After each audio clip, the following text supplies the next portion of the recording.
Yep. There's a place called the farm where I once. Let me start again. Take two. There's a place called the farm where I lived once in a time that was very lonely. Fortunately, I was unconscious of my loneliness then and felt it only deeply bewildered in the half bright way that a puppy feels pain. I loved the place and still do. It was an ordinary farm, a calf raising, haymaking farm, and very beautiful.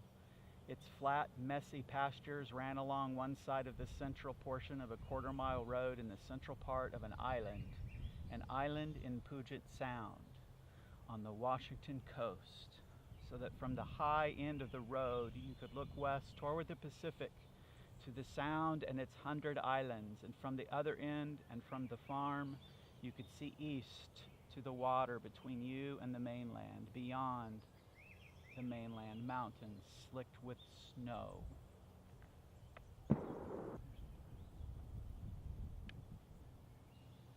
Several months later, walking past the farm on the way to a volleyball game, I remarked to a friend by way of information, "There are angels in those fields." Angels? That silence so grave and so stricken that choked an unbearable green. I have rarely been so surprised at something I've said. Angels? What are angels? I had never thought of angels in any way at all. From that time I began to think of angels. I considered that sights such as I had seen of the silence must have been shared by the people who said they saw angels.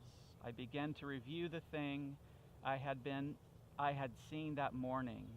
My impression now of those fields is of thousands of spirits trapped, perhaps by my refusal to call them more fully, or by the paralysis of my own spirit at that time. Thousands of spirits, angels in fact, almost discernible to the eye, and whirling. If pressed, I would say they were 3 or 4 feet from the ground, only their motion was clear, clockwise if you insist. That and their beauty unspeakable. There are angels in those fields, and I presume in all fields and everywhere else. I would go to the lions for this conviction, to witness this fact. What all this means about perception or language or angels or my own sanity, I have no idea.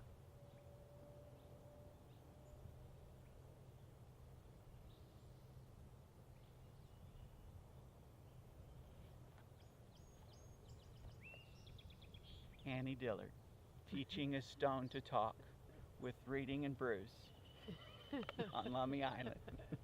In a field In with a angels. field with angels.